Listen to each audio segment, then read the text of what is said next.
حضرت جابر بن سمرہ رضی اللہ تعالیٰ عنہ فرماتے میں حضور کے پیچھے نماز پڑھا کرتا تھا اور خطبہ جمعہ بھی سننے کا موقع مجھے مل جاتا تھا۔ فرماتے تھے حضور کے خطبے بھی زیادہ لمبے نہیں ہوتے تھے، حضور کی نمازیں بھی زیادہ لمبی نہیں ہوتی تھیں۔ یہ ہے لوگوں کے ساتھ حضور کی نماز کا معاملہ، لیکن جب تنہا قیام کرتے ہیں تو اتنا لمبا قیام ہوتا ہے حتیٰ تتورم قدماہ، حضور کے مبارک پاؤں سوج جاتے ہیں اور میرا رب رب ہو کے کہتا ہے اے چادر اوڑھنے والے محبوب، ساری رات جاگا نہ کر، کبھی سو بھی لیا کر۔ اتنا لمبا قیام کرتے ہیں تو آپ کا انفرادی عمل آپ کی طاقت کے مطابق ہوگا، لیکن جب آپ لوگوں کو ساتھ لے کے چل رہے ہوں گے تو آپ پھر اس حساب سے چلیں گے، تو اس وقت آپ اپنی رفتار اپنی طاقت نہیں دیکھیں گے۔ مشکل نہ کھڑی کی جائے، میں چل سکتا ہوں، 1 گھنٹے کا قیام کر سکتا ہوں، تو میں اپنے حساب سے سوچوں اور جو میرے پیچھے کھڑے ہیں ان کا نہ سوچوں، تو میں اس اہل نہیں ہوں کہ میں امامت کے مصلی پہ کھڑا ہو جاؤں، اس لیے کہ مجھے اپنے ساتھ کھڑے ہونے والوں کا خیال اور لحاظ نہیں۔ ہمارے دین نے ہمیں آسانیاں دی ہیں۔ بیمار پر جمعہ فرض نہیں کیا گیا، بیمار جماعت میں نہیں آ سکتا تو گھر پڑھ سکتا ہے۔ مسافر پہ جمعہ فرض نہیں کیا گیا، ظہر پڑھ لے، پڑھنا چاہے تو اچھی بات ہے۔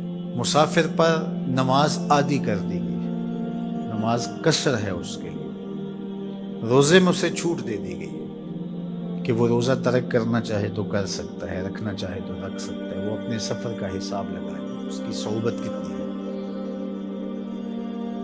اسی طرح اور بہت ساری چیزیں ہیں شریعت اسلامیہ میں جس پر ہمیں چھوٹ دی گئی ہے، ہمیں سہولت دی گئی ہے۔ ہماری وہ چیزیں جو ہمارے اختیار میں نہیں ہوتی، ہمیں ان پہ پکڑ نہیں کی گئی۔ ان اللہ تجاوز عن امتی الخطا والنسیان وما استکرہوا، اللہ نے اس امت پر 3 چیزیں معاف کر دی: غلطی لگ جائے،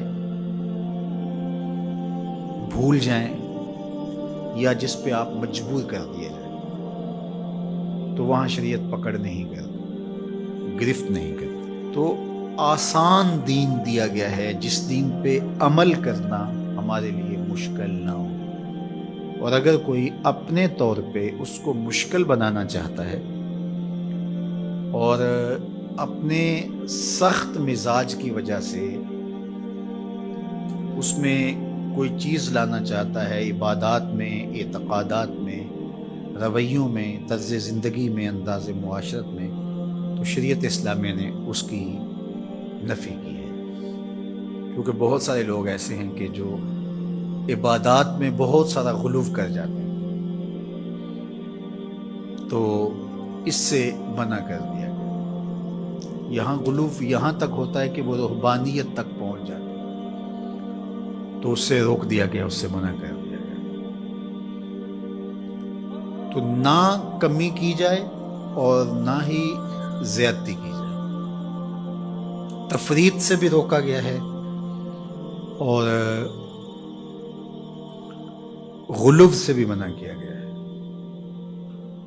افراط و تفریط کی بجائے جو درست اور صائب اور معتدل رستہ ہے اس کو اختیار کرنے کی تلقین کی گئی ہے۔